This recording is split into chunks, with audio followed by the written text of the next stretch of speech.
આ જગતમાં એકબીજા સાથે જોડાઈને રહેવાની જ મજા છે, પણ આપણને સૌથી વધુ તોડવામાં મજા આવતી આપણનામાં એક વિશિષ્ટ પ્રકારની કોઈક આમ કહેવાય કે છેલ્લે ઓલો એક રાક્ષસી વૃત્તિ પણ એક માણસમાં છુપાયેલી હોય, એવી કથા પણ છે કે ભાઈ એક દરેક માણસની અંદર એક દેવ પણ હોય ને એક દાનવ પણ સમય અને સંજોગ પ્રમાણે બહાર આવતો રહે, અને ક્યારેક તમારા સંસ્કારના અનુરૂપ એ બહાર આવે, ક્યારેક અંધકારમાં બહાર આવે, ક્યારેક દિવસમાં બહાર આવે, ક્યારેક સંબંધમાં બહાર આવે. તમે જુઓ, તમે ગમે એવા સારા ને એવા દેખાતીની સરસ મજાની હોય, પાછળથી ધડાક દઈને ધક્કો મળે ને ત્યારે તમને ખબર પડે કે આ માણસ હમણાં ખબર પડશે કેવો છે. એના મોઢામાંથી નીકળેલા અપશબ્દો પરથી તમે કહી શકો કે કેટલા વ્યક્તિ સંસ્કારની વાત કરી રહ્યો છે, કેટલા લેયર્સ એને ચડાવ્યા છે.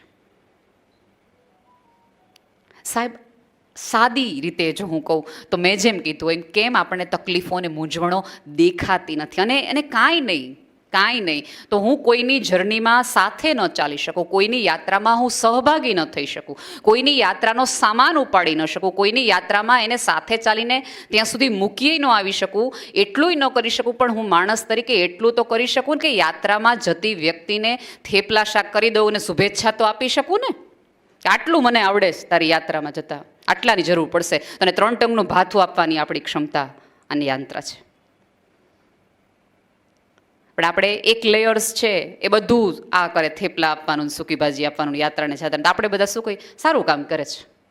તમે કહેતા હોય તો ટ્વિટર ઉપર મૂકી દઈએ, ફેસબુક ઉપર મૂકી દઈએ, તમે કેવું સારું કામ કરો છો. સાથ આપવામાં ક્યાંક આપણે ધીમા પાછા પડતા જઈએ છીએ. આપણને એ આવડવામાં તમે જુઓ, એક બીજી તકલીફ આપણે બધાને એક એવી આપણા સૌના ઉછેરની થઈ ગઈ કે આપણને બધાને એવું કીધું કે એકબીજા સાથે દુઃખ વહેંચવાનું, એકબીજા સાથે દુઃખ વહેંચવાનું. એટલે કોકને ત્યાં દુઃખના સમાચાર આવે ને એટલે સારી વાત છે કે આપણે બધા પહોંચી જઈએ, કે કોઈકને ત્યાં મૃત્યુ થઈ ગયું છે તો આપણે જવું જોઈએ. પણ કોકને ત્યાં સુખના સારા સમાચાર આવે ને આપણે મોઢા ટળાવવા જ માંડે આપણે બધાને, ખાસ આપણે રાજી ન થઈએ. આપણે કોઈક મોટો બંગલોનું વાસ્તુ લે, મોટા ફ્લેટનું વાસ્તુ લે તો આપણને બહુ ખાસ આનંદ ન થાય. સામેવાળો માણસ બિચારો ઉત્સાહથી કહેતો હોય, કારણ કે એને કેટલી વિહે હો કરીને મોટો ફ્લેટ એક રૂમ વધાર્યો હોય. એમ કે આવવાનું છે જમવા, હું ક્યાં બહારનું જમું છું, એટલે એમ કે પણ તમે આવશો તો મને ગમશે. પણ આ એટલું મોડું હોય ને એટલે પછી હું ત્યાંથી આવીને એટલે પણ અમારી શુભેચ્છા જ છે, અમારી શુભેચ્છા જ છે. એ મોટા ફ્લેટમાંથી નાના ફ્લેટમાં આવી ગયું, તમને ખબર પડી હોય કે ક્યાંક દેવામાં આવી ગયું છે, એટલે એને નાનું થાય તો આપણે ફોન કરીને પૂછીએ, કેમ ભાઈ કંઈ કામકાજ હોય તો કહેજો, આવું તો થયા રાખે, કાલ સવારે બીજો મોટો ફ્લેટ થઈ જશે. એકચ્યુઅલી આપણે ખરેખર એને દુઃખ પૂછવા માટે ફોન કર્યો તો એક વખત આત્માથી પૂછજો, ક્યાંક આપણને એમ થયું કે હાશ અહમ ભાંગ્યો. આ જગતની હવે પ્રકૃતિ એવું છે કે તૂટતું વિખેરાતું બધાને જોવું ગમે. કશું ઉગતું હોય ને તો આપણને ખાસ આનંદ ન આવે, 10 જણા બાંધતા હોય ને તો આપણે 3 જણાને એમ કે જ્યાં જોવા જેવું છે. બે વ્યક્તિ પ્રેમ કરતા હોય તો આપણને કંઈ ખાસ બહુ એવો આનંદ ન થાય. કોઈનું લગ્ન જીવન સરસ ચાલતું હોય તો આપણને કંઈ બહુ ખાસ એવું ન થાય, તો આપણને બોરિંગ લાગે. એ કથા જેવું બ્રેકિંગ ન્યૂઝનો મામલો જ નથી લાગતો. પણ કોકના ઘરે કોઈક વ્યક્તિ પ્રસંગોપાત કંઈક છૂટાછેડાના કેસ થયા હોય તો આપણને તરત એમ થાય, 3 જણાને આપણે ફોન કરીને કહીએ એનું તૂટવામાં છો. પણ કોઈકનું લગ્ન જીવન સરસ 51 વર્ષ સુંદર રીતે ચાલ્યું હોય તો આપણને એમ થાય કે કાંઈ આપણી માટે કથાની વાક્યની આપણને તમા નથી. એટલા બધા આપણે સાધનોથી, વ્યવસ્થાઓથી હેબિચ્યુએટ થઈ ગયેલા છે. આમ જુઓ તો આપણે બધા એક જુદી લેયર્સમાં સૂતેલા થઈ ગયા છે. આ ધર્મની આખી સભાઓ શું કામ થતી હોય છે? ક્યાંક ને ક્યાંક આપણે જાગેલા તો બધા હોઈએ જ છીએ, આંખ ક્યાં કોની ખુલ્લી નથી હોતી. આપણે રાત્રે સૂઈએ ત્યારે આપણું મન તો જાગતું હોય છે જુદી રીતે, પણ જાગવાની અંદરથી જરૂર છે. તમને અહીંયા બધા વ્યાખ્યાનો હશે, એમાં ક્યાંક કીધું જ હશે કે અંદરથી હવે તમે આત્મજ્ઞાન પ્રાપ્ત કરો. તો આત્મજ્ઞાન શું છે? આ તો છે કે એક્સરેમાં ઘસારાઓ હાડકાના આવે, પણ સંબંધોના થયા હોય એ ક્યાં લેવા જવાના? એ થોડા આવવાના જ. એ તો મારે ને તમારે પાસે બેસીને જોવા જ પડે, ઊભા રાખીને કહેવું પડે કાંઈ છે તકલીફ. સાદી એકદમ સાદી વાત કે આજે એક એવો નિયમ, હું તો બહુ મોટા કામોમાં ક્યારેય માનતી નથી. નાના નાના કામોથી, એક ખંડથી, મેં કીધું એમ કે એક મારું ફળિયું સાફ કરવાથી જ શરૂઆત કરવાની. 10 વ્યક્તિઓનું ન કરી શકું, એક વ્યક્તિની જવાબદારી સુખી કરવાની આપણે લેવી. એ સૌથી પહેલાં આપણા આજુબાજુવાળાથી શરૂઆત કરવી જોઈએ, પોતાના સગાવાલાઓથી શરૂઆત કરવી જોઈએ. આપણે ત્યાં અત્યારે એક એવી જુદી પરંપરાઓ છે કે પાણીના પરબ આપણે ક્યાં ને ક્યાંય બનાવીએ, ક્યાં ને ક્યાંય. અને આપણે ત્યાં ભર તડકે કોક પાર્સલ દેવા આવ્યું એ છોકરાને આપણે પૂછીએ ને એક છાશ પીવી જ. આપણે ફ્રૂટ દેવા માટે હોસ્પિટલોમાં જઈએ, દૂર દૂર સુધી જઈએ, અને આપણે કામવાળા બેન છે એને કેટલા દિવસથી તાવ છે અને એમ કે બેન કાલ નહીં આવું, તારે તો રોજનું થયું. બહુ બહુ નાની નાની વાતો છે, કાંઈ આ મોટી વાતો જ નથી. આપણા બધાના ડ્રાઈવર હોય, એનાય પોતાના દીકરા દીકરીઓ હોય. દિવાળીમાં તમારા સંતાનોને હું તો એવું કહીશ કે એવી થોડી ઘણી ટ્રેનિંગ આપો કે બેટા તને લેવા હોય એટલા જ કપડાં આપણે લેશું, 100%. પણ તને ક્યારે એવું થાય કે જેની પાસે કપડાં જ નહીં હોય એ માણસ માટે કેવી દિવાળી હોતી હશે? નહીં. આપણે વહેંચવા અને વિસ્તરવા આ પૃથ્વી પર આવ્યા છે, ભેગું કરવા માટે નહીં. વિકસવાનો સાદો અર્થ એ છે કે તમે વહો, વહેવડાવો. એ જાત હોય, જીવન હોય, સમૃદ્ધિ હોય, સત્તા હોય, કાંઈ પણ પ્રેમથી આપો. અને જેણે જેણે આ પૃથ્વી પરને આપ્યું છે એ જ પામીને ગયા છે. જે કશું નથી રાખતો ને એને આપણે સ્વામી કહીએ છીએ. કાંઈ જ નથી રાખતા એમને. અને આપણી પાસે બધું જ છે તોય આપણને કહો કેમ કે આને તો સ્વામી નથી જ કહેવું, આને તો પોતાનું નથી જ કહેવું. જ્યાં સુધી તમારી સત્તા, સંપત્તિ તમારે કોઈને ફીલ કરાવડાવવી પડે ને ત્યાંથી તો તમે છો જ નહીં. એના કરતાં સાદું એકાદ વ્યક્તિને પૂરી નિસ્બતથી, જો હવે આપણે બધા આમ જુઓ તો એક એવા એજ ઉપર આવી ગયા છે, હજી નાના છોકરાઓ છે એની વાત નથી કરી રહી, જેમની ઉંમર નાની છે, કે 30-35-30ની પછીના લગભગ ઘણા બધા મેક્સિમમ રેશિયો કાઢે તો 30 થી 60-70ની આજુબાજુના આપણે બધા છીએ. એટલે હાફ જર્ની ક્યાંક ને ક્યાંક જુદા સ્વરૂપે તો આપણે બધાએ પૂરી કરી લીધેલી છે. હવે અડધી જ મેરેથોન બાકી છે. એમાંય આપણે નહીં જીવીએ, નહીં પોતાનું કરીએ, નહીં લોકોને સમજાવીએ, નહીં પોતાના કરીએ તો ક્યારે? મારી બહેનોની ખાસ દલીલ છે. મારે ત્યાં ઘણી બધી વખત એવું થાય કે અમે કોઈક પાસે કંઈક નાની મોટી દાનની એવી અપેક્ષા રાખીએ તો મારી તો હંમેશા કે હું જો સ્ત્રીઓ માટે બોલતી હોઉં તો મારે શરૂઆત સ્ત્રીઓથી કરવી જોઈએ, એવી મારી પોતાની અંગત દલીલ. આપણે ડ્રેસ લેવા જઈએ તો ક્યારેય પતિને ફોન ન કરીએ. સોની પાસે જઈએ કે બ્યુટી પાર્લરવાળી એમ કહે કે 3000નું ફેશિયલ, આપણે ક્યારેય ફોન ન કરીએ કે હું કરાવું કે ન કરાવું. આપણે એમ કહીએ કે આવી રીતે આ એક દવાના છે અથવા આ એક દીકરીના છે, 1000 રૂપિયા થાય, તમારા ભાઈને પૂછવું પડે.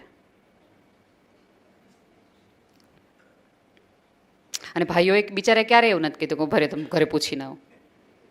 એ બાબતે એ લોકો ઘણા સ્વતંત્ર છે અને આપણે સ્વતંત્રતાને ડિમાર્કેટ કરી કે અહીંયા આપણે કહેવાય અને અહીંયા નહીં કેવડાવવાનું. વર્ષના તમે 24 ડ્રેસ લ્યો છો, 24માંથી એક જ ડ્રેસ ઓછો કરો. અને તમારો ડ્રેસ તમારા કામવાળાથી લઈને આજુબાજુના કેટલા બધા કામવાળા થાલો જવા દો, પણ તમારી પરિવારની એકાદ વ્યક્તિ હશે કે જે તમારા કરતાં થોડી ઓછી સમૃદ્ધ હશે અને તમારો ડ્રેસ જોઈને સૌથી વધુ એમ થતું હશે કે આવો ડ્રેસ મને ક્યારે પહેરવા મળશે. ટ્રસ્ટ મી, એવો ડ્રેસ જ્યારે તમે એમને પહેરાવ્યો હશે ને ત્યારે એ જોઈને તમને સૌથી વધુ આનંદ થશે જેટલો મોંઘો ડ્રેસનો આનંદ તમને કોઈ દિવસ નહીં થાય. કારણ કે એ આંખમાં તમે એક અહોભાવ અને પરિતૃપ્તિ જોઈ શકશો.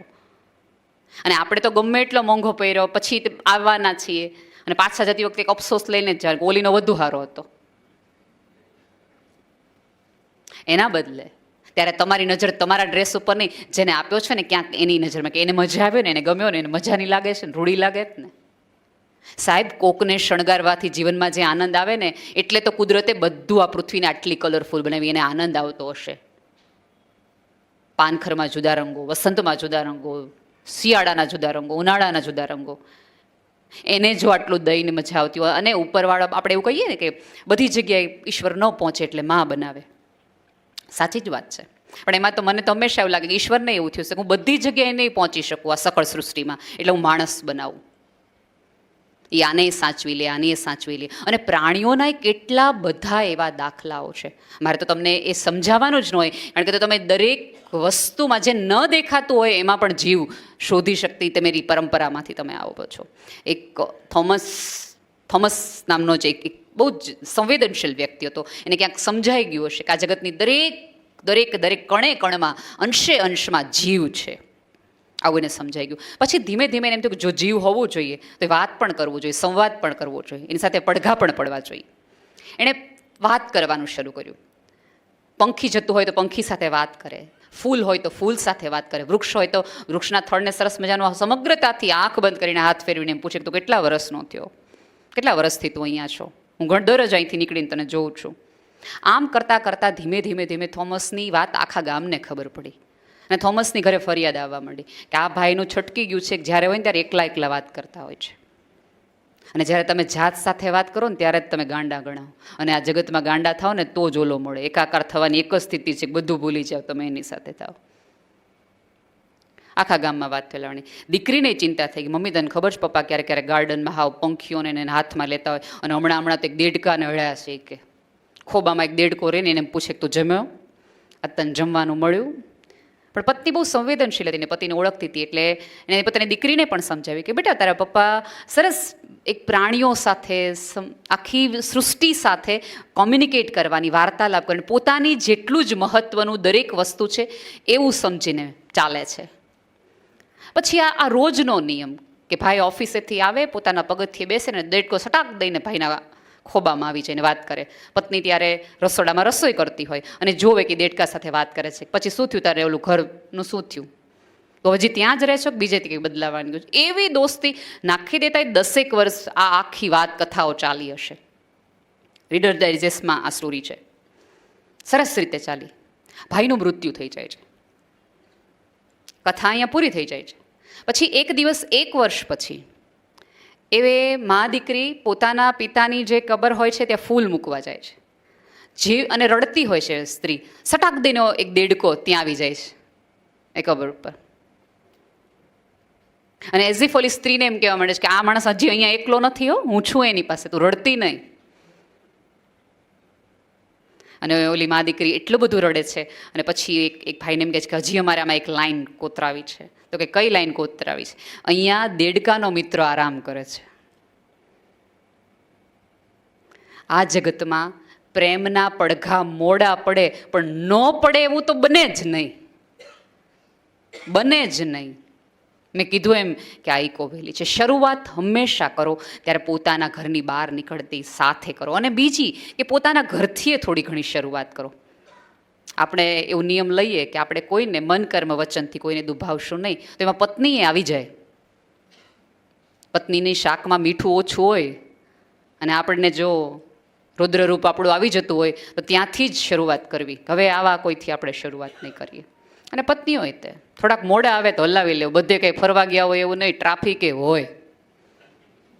અને ખરેખર તમારો મુંબઈનો ટ્રાફિક આટલામાં તમે જિલ્લા ફેર કરી લે ને તમારા એરિયા ફેર નથી થતા એટલી વારમાં તો 2-3 કલાક આમથી આમ.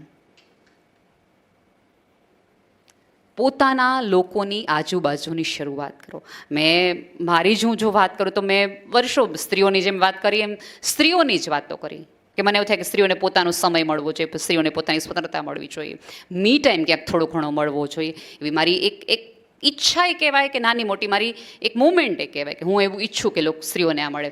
એટલે એક વખત મારી સ્કૂલમાં એક બા બહુ રડતા આવ્યા.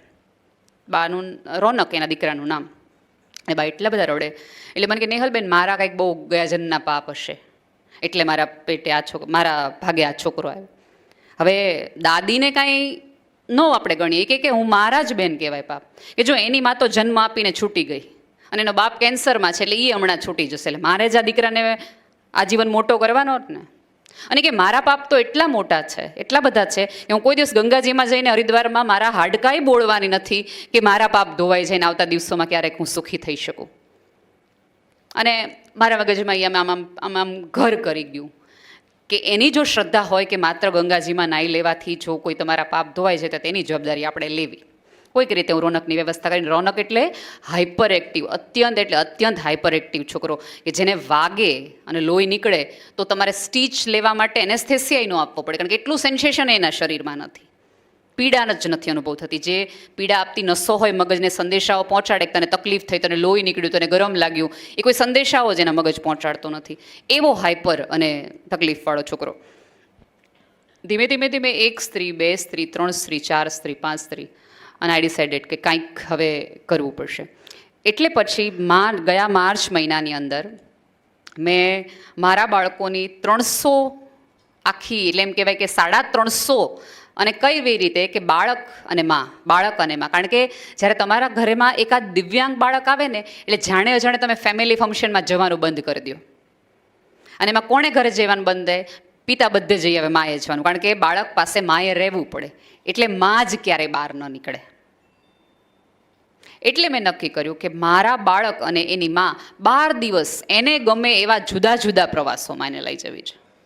તો કેવી રીતે? તો કે ભાઈ તમારી આમ વિશ લિસ્ટ મેં એને પૂછ્યું, કારણ કે હું જે મારા ભાગે હું કરી શકું એમ હતી. તો કે સ્ત્રીઓને સૌથી વધુ શું ગમે? તો કે મારે પાણીપુરી ખાવી ગમે. એક દિવસ એ 12 દિવસના પ્રવાસમાં 3-4 પાણીપુરીવાળાને બોલાવી લીધા કે તમારાથી ખવાય એટલી ખાઓ, આજે તમારે જોવાના નથી 10માં નોટ છે કે નથી, મજાથી ખાઓ. તો કે બીજી કઈ ઈચ્છા દરેક વ્યક્તિ? તો કોઈક સ્ત્રીઓ કહે તો મને ડ્રેસ પહેરવો છે. એક સ્ત્રી ગંગા સ્નાન વખતે એક સ્ત્રી બહુ જ રડે, એટલે મને એવું થયું કે કદાચ એનો પતિ નથી, પોતે વિધવા હતી, એટલા માટે એના પતિનું તર્પણ કર્યું છે, એટલા માટે એ રડતી હશે. એટલે મેં એમને પૂછ્યું કે આટલા બધા રડશો, તમારી તબિયત બગડશે, અને અહીંયા મારે જુદી વ્યવસ્થા અજાણ્યા ગામમાં કરવી પડશે, એટલે તમે શાંત થઈ જાઓ. પણ કોઈ રીતે શાંત ન થાય, કોઈ રીતે શાંત ન થાય. પછી મેં ખૂણામાં બેસાડીને પૂછ્યું કે આટલું બધું શાનું રડવાનું? તમારા પતિ ગયા એને આજ કેટલા વર્ષ થઈ ગયા? તો કે બેન હું નાની હતી ને ત્યારથી મને એક એવી ઈચ્છા હતી કે જીવનમાં એક વખત કે હું કડિયા કામ કરતી, અને કે સ્કૂલમાં જતી છોકરીઓનું ડ્રેસ પહેરેલા જોતી ને ત્યારે મને એમ થયું કે મને જીવનમાં એકવાર ડ્રેસ પહેરવો છે. કે પણ પિયરમાં હતી ત્યારે ભાઈ અને પિતા પહેરવા નહોતા દેતા, એટલે એમ થયું પતિ લગ્ન થશે ને તો પતિ યારે થોડાક સારા સંબંધ થશે ને તો એને કહું એમ કહીશ કે મને એક વખત ડ્રેસમાં ફોટો પડાવવા દે. કે બીજા જ વર્ષે કે આ પ્રગતિને આપીને એના પપ્પા તો જતા રહ્યા. તે દિવસની કે ઈચ્છા હતી કે ડ્રેસ પહેરવો છે. આ પૃથ્વી પર 2022માં પણ કોઈક સ્ત્રીને તમે એવું પૂછો કે તારી છેલ્લી ઈચ્છા કઈ છે, તો તમે એવું કહો કે મારે ડ્રેસ પહેરવી છે?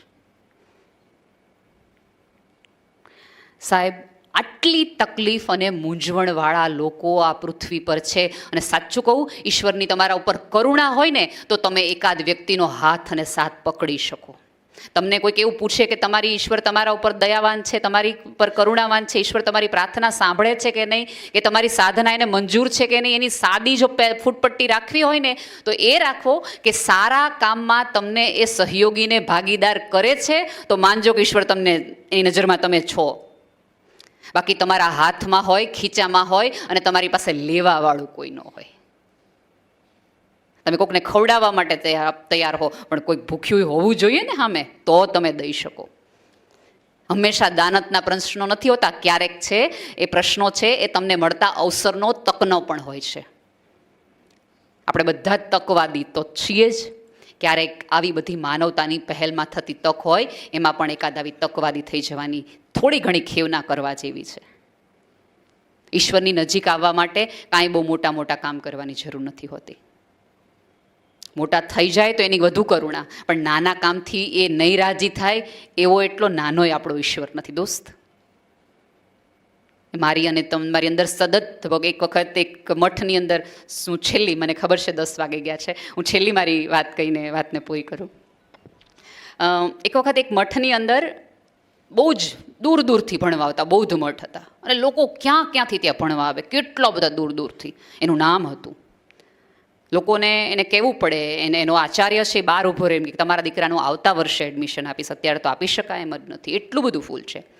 સડનલી 4-5 વર્ષ થયા, ધીમે ધીમે સંખ્યા ઘટવા માંડી એટલે એટલી હદે ઘટવા માંડી કે બૌદ્ધ મઠ છે બંધ કરી દેવો પડે એટલી હદે એ બંધ કરવાની સ્થિતિમાં આવી ગઈ. એટલે એક મોટા બૌદ્ધાચાર્ય છે, એને થોડી ચિંતા થઈ કે એક સમયમાં ધમધમતી આ પાઠશાળા અને આ બૌદ્ધ પીઠ હતી, આજે કોઈ અહીંયા આવવા તૈયાર નથી, અહીંયા પોતાના સંતાનને મૂકવા તૈયાર નથી, એવું તો શું થઈ ગયું? એણે જુદી સાધના કરતા બૌદ્ધ મઠમાં જતાં એક સાધ્વીને પૂછવા માટે મોકલ્યા, એક લામાને પૂછવા મોકલાવડે કે જાઓ ને આનો ઉકેલ શોધો, કેમ આપણે બૌદ્ધ મઠમાં હવે સંખ્યા નથી થતી. એટલે ઓલા બૌદ્ધ મઠના જે બીજા લામા હતા એણે એવું કીધું કે તમારા બધાથી એક પાપ થઈ ગયું છે, કે તમારી અંદર જ, તમારા બૌદ્ધ મઠની અંદર જ એક મસીહા છે જેનું તમારાથી બહુ ભયાનક રીતે અપમાન થઈ ગયું છે, અને એના કારણે કે તમારે ત્યાં સંખ્યા નથી થતી, અને તમારી જે પ્રસિદ્ધિ હતી, સિદ્ધિ હતી, નામના હતી, એ હવે ઘટી રહી છે. ઓલો તો મારતે ઘોડે પાછો આવ્યો. એ કે મહારાજ તમને ખબર છે કે આપણા આખા પ્રાંગણમાં તે કોક મસીહા છે, એ કે, અને એનું અપમાન આપણા બધાથી થઈ ગયું છે, અને એટલા માટે કે આપણા બધાની નામના વહી છે ને આપણે ત્યાં આપણું પતન થવાનું શરૂઆત થઈ ગયું છે. ભારે કરી એટલે બહુ જ મોટા લાંબા હતા, એને ઊંઘ ન આવી. સવારે ઉઠીને જોઈ તો કોઈ માળીએ કચરો નહોતો વાળે.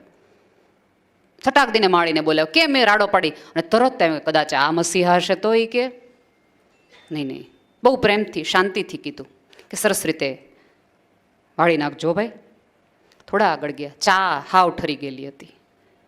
એમ પહેલાં તેમ થયું ચાની કેટલીનો ઘા કરી નાખું, જેમ એ પહેલાં કરતા હતા એમ. કેટલી હાથમાં લઈ લીધી. તરત પાછો ઓલો વિચાર આવ્યો, કદાચ આ ચા બનાવવાળો મસીહા હશે ને એનું જો આ લાગી જશે ને એક કરતાં બીજી થશે તો.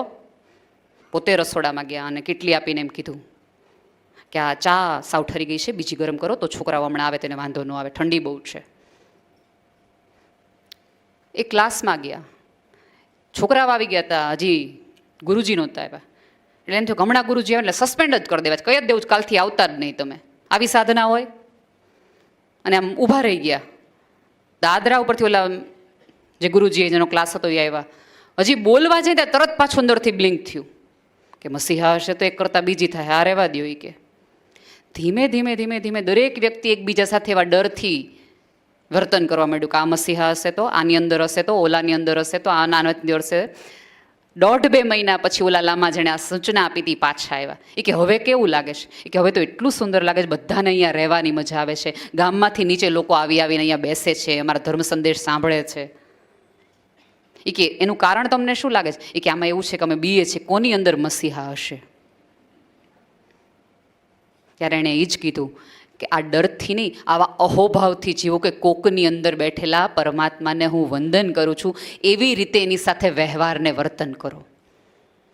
અહીંયા બેઠેલા તમામ મિત્રોને આટલી જ અરજ છે કે તમારી અને મારી અંદર ક્યાંક બેઠેલો એ ઈશ્વર, એ ધબકતો હૃદય, એ ધબકતો માણસ, અને હાલો માની લઈએ કે મારી અંદર નહીં હોય પણ એનો બનાવેલી તો હું ખરી ને. હું આવી હતી ત્યારે એનો સ્પર્શ મને થોડોક તો થયો હતો ને.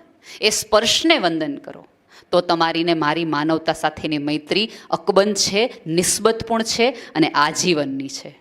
આપ સૌએ મને આટલી શાંતિથી સાંભળી એ બદલ આપ સૌનો ખૂબ ખૂબ આભાર. અને ફરીવાર કહું છું, આપની પ્રાર્થનાઓમાં ક્યાંક એક જગ્યા મારા દીકરા દીકરીઓની રાખજો કે ક્યાંક એનું ઘર થઈ જાય કે એની માં જ્યારે ચિતા ઉપર હોય ત્યારે થોડી શાંતિથી મરી શકે. એટલા માટે થેન્ક યુ.